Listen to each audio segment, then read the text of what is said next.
This series is intended for mature audiences. Listener discretion is advised. For full immersion, headphones are recommended.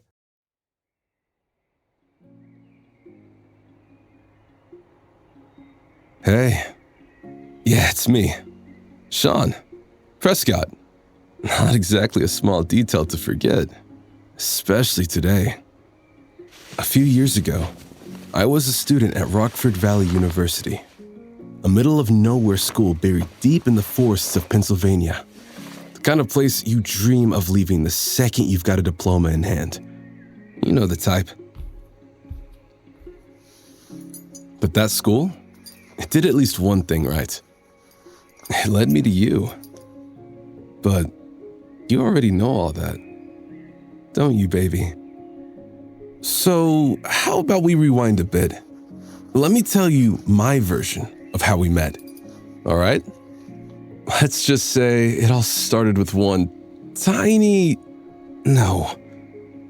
massive mistake.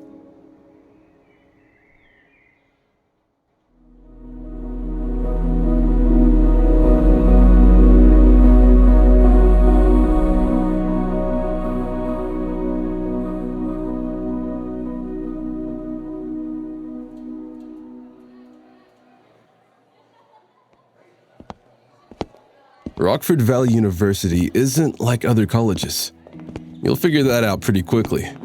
If you're into tech, though, this place is your playground. 3 years ago, the school got a major boost.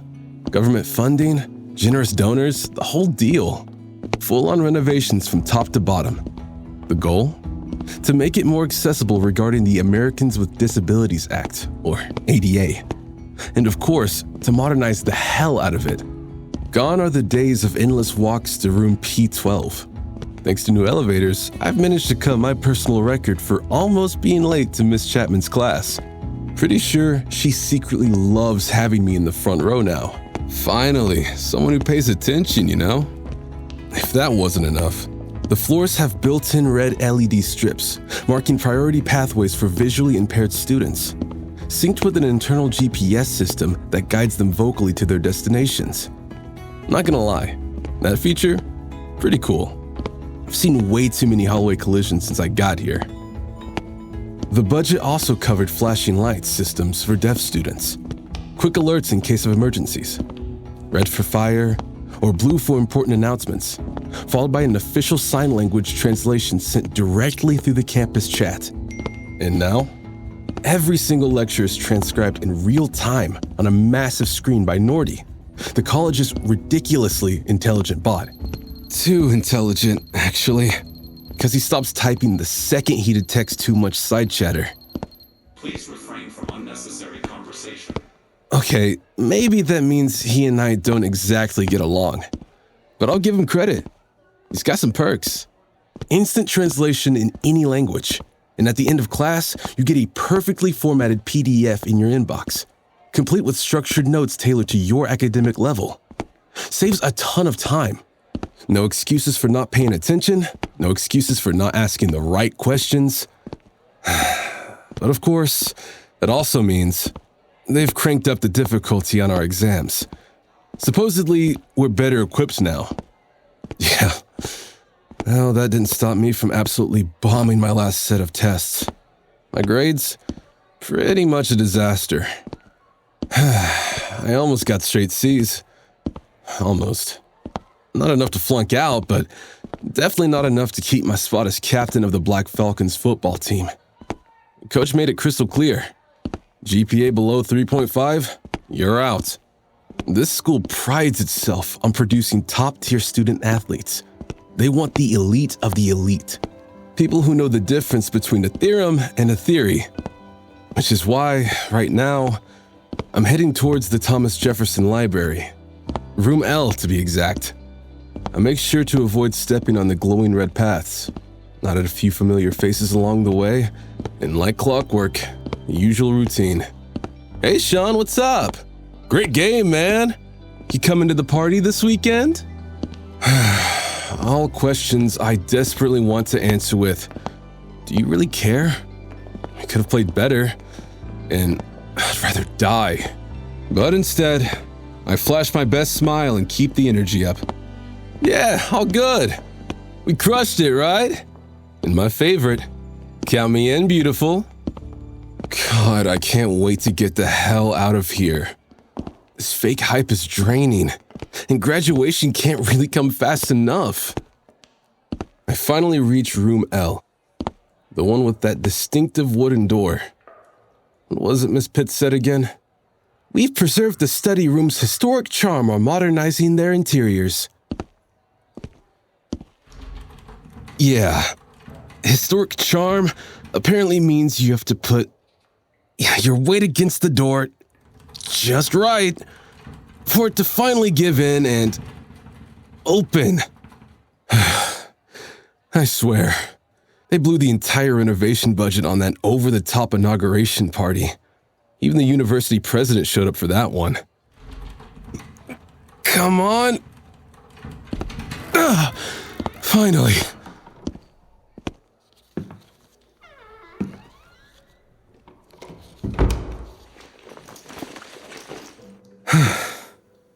Okay, I'm not exactly sentimental or poetic, but there's something about the familiar scent of study halls.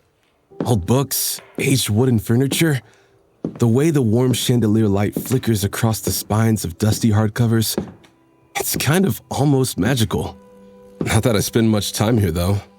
But today has nothing to do with all that. No. Today, it's because of them. A row of Black Falcon jerseys. Red-eyed hawks printed on the backs. Seated in the fourth row. Cold.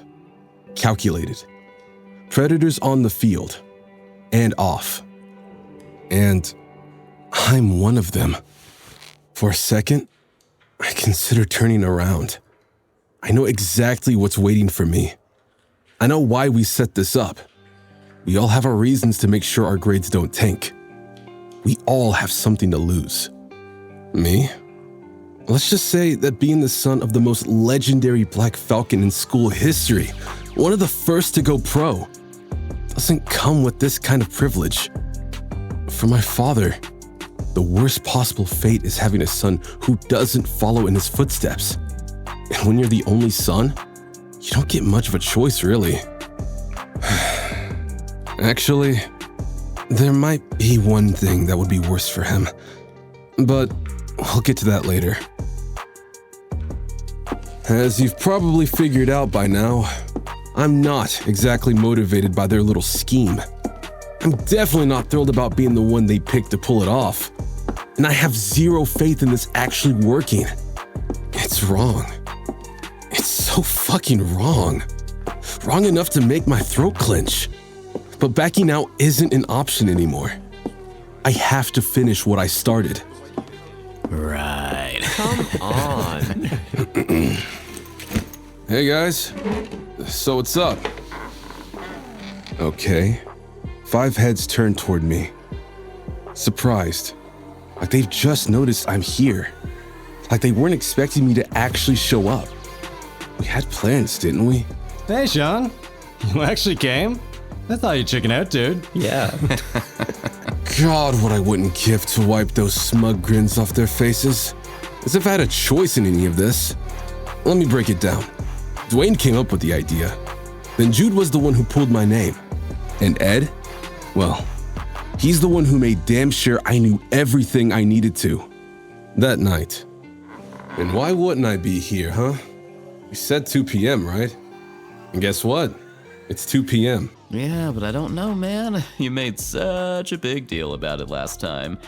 We figured you wouldn't go through with it. But hey, respect. You did. Right now, I don't know what's stopping me from punching that self-satisfied smirk off his face. Not exactly the hot-headed type, you know. But Ed and I, we're not friends. Not even close. We tolerate each other. Barely. There's always been this thing between us. A rivalry. On the field and off the field. First, for team captain, which I got, despite his complaints and good results. Then for Trish, who I dated for, maybe 2 months? Meanwhile, he's been in love with her since forever. Still, I've always kept things civil. Even that time he thought it was a good idea to grab Billy's ass at a party. Didn't even have to step in. Billy handled it just fine. One well-placed kick and Ed learned real quick not to try that again. Billy, fuck. She's the only one who keeps me sane. And it's been way too long since our last call. Mental note. Call Billy tonight. And maybe also... So, what's your game plan? Because this sure as hell isn't going to be easy. Clive Wellstone. Fastest player on the team. No matter how hard I train, he's always faster. A one-man wrecking ball for the defense. A weapon. I've scored so many points thanks to him. Ones he could have taken for himself but didn't. He plays for the team, not just himself. And I respect that. Except when he pulls shit like this. Slamming his damn bottle on the table loud enough to get us a warning glance from Miss Lanestein, today's librarian. I send her a small, apologetic smile, which she apparently decides is good enough. Clive, though? Yeah, no. He's never saying sorry. In any case, we did come up with a backup plan. Harvey volunteered to take your place, in case you got cold feet. Yeah, man, I got this. Fuck off, dude. I'm in, all right. I need to pass those exams, get the damn diploma, and get the hell away from your ugly-ass faces. I don't want to do this. This whole thing sucks. But there's no way I'm letting them think I'm having second thoughts. Not if I want to keep my place as captain. God, I really can't wait to get the hell out of here. So, where is he? There. Third row, second from the right, gray hoodie. I'm 2 seconds away from giving myself whiplash. Trying to turn my head as discreetly as possible. Don't want to attract attention. Not yet. Just need to find you. Follow Jude's finger. But I still catch a glimpse of their faces before I do. That smirk. Yeah, they're enjoying this. Like this is some kind of sick joke. But I don't have time for their bullshit today. Eyes back on the target. Thursdays are usually the quietest. Same people, same groups. The regulars, who've practically moved in, buried under mountains of books and fluorescent notes. The procrastinators, desperate, jittery, running on nothing but caffeine as they try to finish a paper they started this morning. Then there are the ones who show up to study, but end up spending 3 hours chatting for every line they read. They'll head home later, weirdly satisfied with the work they've done. And then there's us, the outsiders. 1 minute of scanning and still nothing. He said gray hoodie. Third row and... Fuck. My eyes finally land on you. And just like that, I completely forget how to breathe. There's no denying it. The way my pulse pounds against my ribcage, the way my hands feel weirdly unsteady, the way my throat tightens. You are... How can I even describe you? Breathtaking. Simply breathtaking. So out of place here, and yet somehow like you belong. A perfection of small details. A masterpiece that should be hanging in a museum. Something to look at, but never to touch. Not even me. Not even me, but my legs seem to have a plan of their own. Phase 1. The first contact.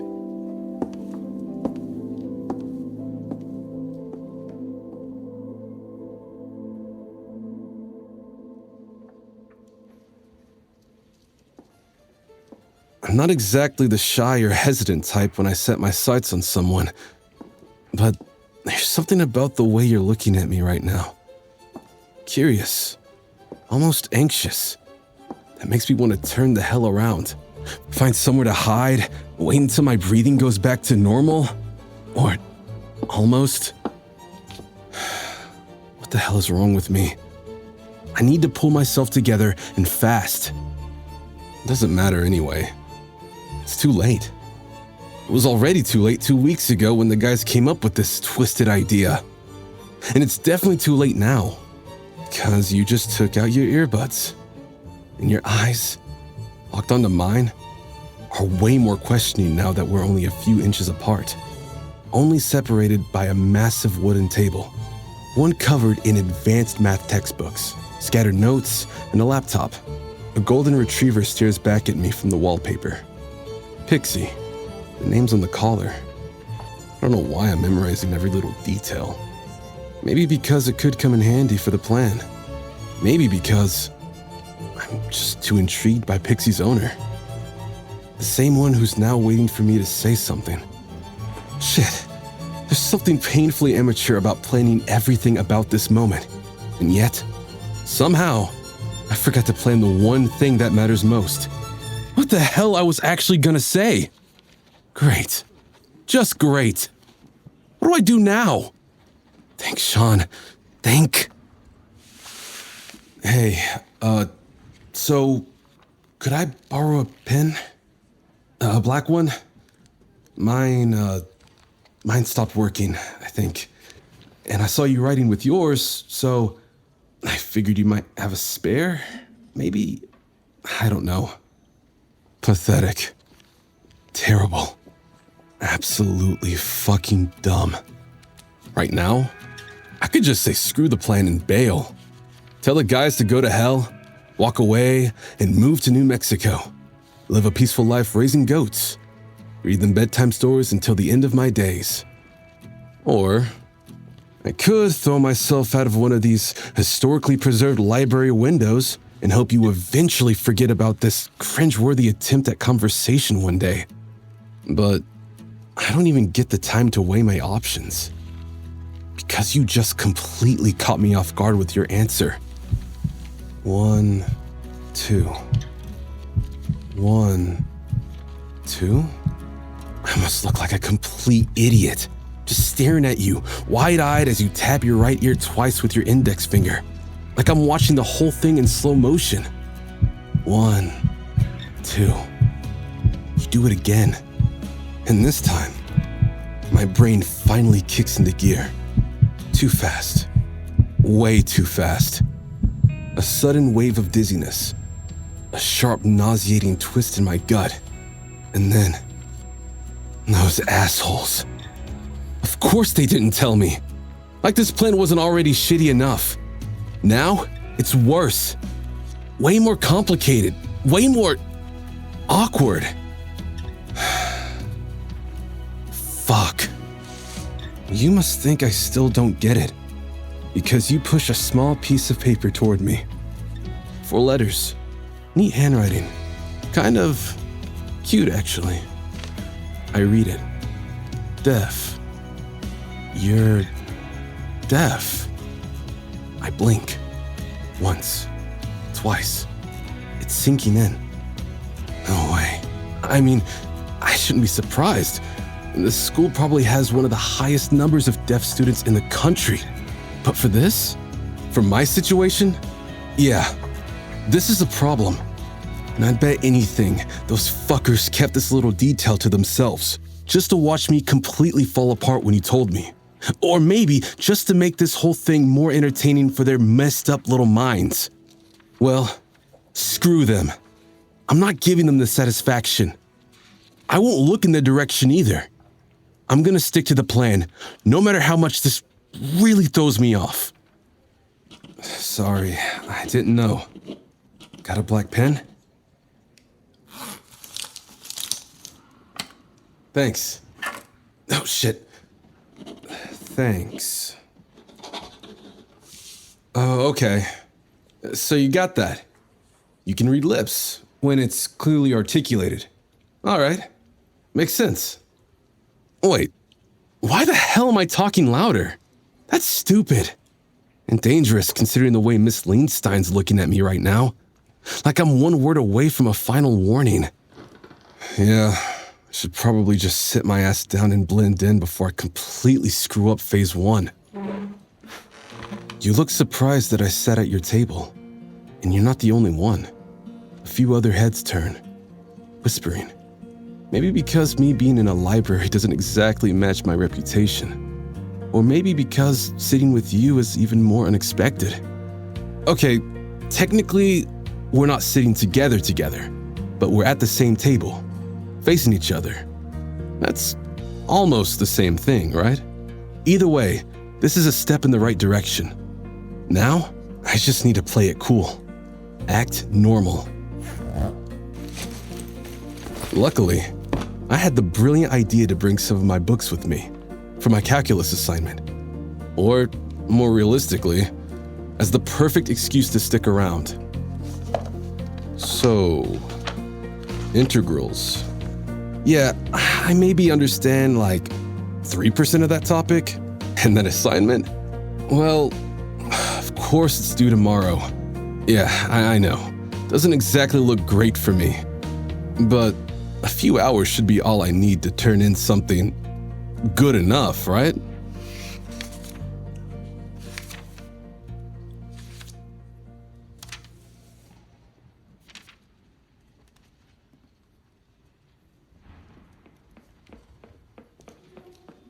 I was wrong. So damn wrong. All I see are random letters and numbers floating around. None of them making any fucking sense. 2 full hours, and not one solution actually fits the expected result. And judging by the new warning glance from Mrs. Lanestein, my stress is showing. I'm never getting out of here, am I? Not with these failed assignments. Not if I can't pull this off. Not if he makes me stay. And I know I look so pathetic now, with my head buried in my hands, letting the weight of it all sink in. This is how it's gonna end. No matter what I do, he's always gonna have that grip on me. Always.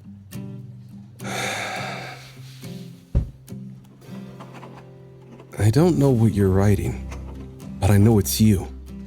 I also know it's for me, because since I sat down, you haven't written or spoken to anyone else, which means you came here alone.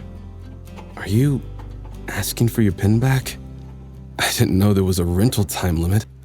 Or maybe you're getting ready to leave and... Shit. For me? Okay. Oh. Okay.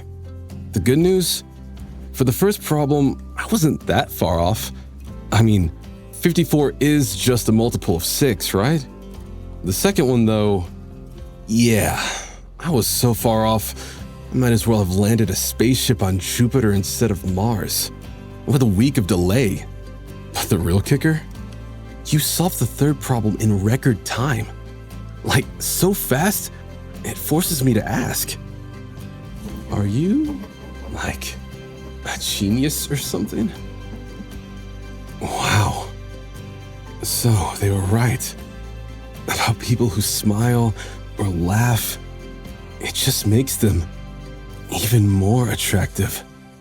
And right now, with you laughing at my dumbass note, you're so fucking cute, it's unreal.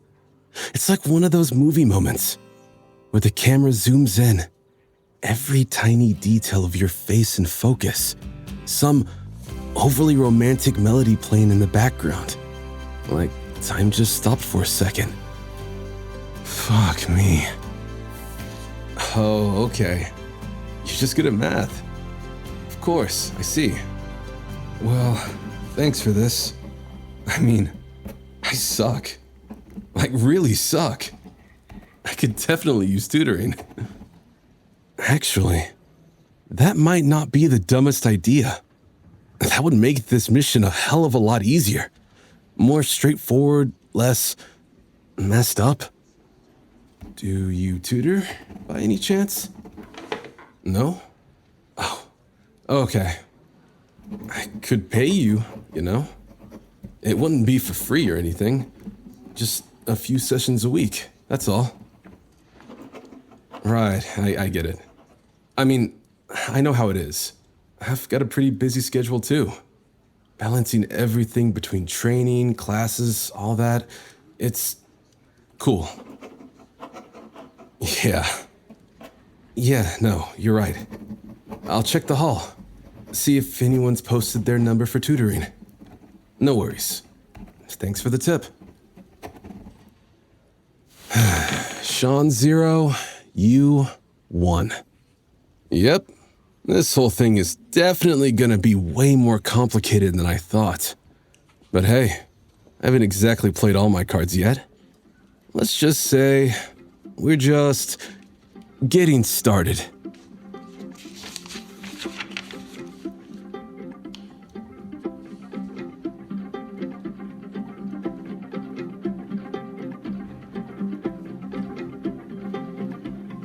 The Target is a Povies original production. This episode stars Alex Mox as Sean Prescott, Kiran Kumar as Ed, Benjamin Akira Spencer as Dwayne, Kevin Sko as Harvey, Monarchy voices Jude, Stephen Killey as Clive. Audio engineering by JRM Studios. Music by Premium Beat. Sound design by Sonic Synthesis.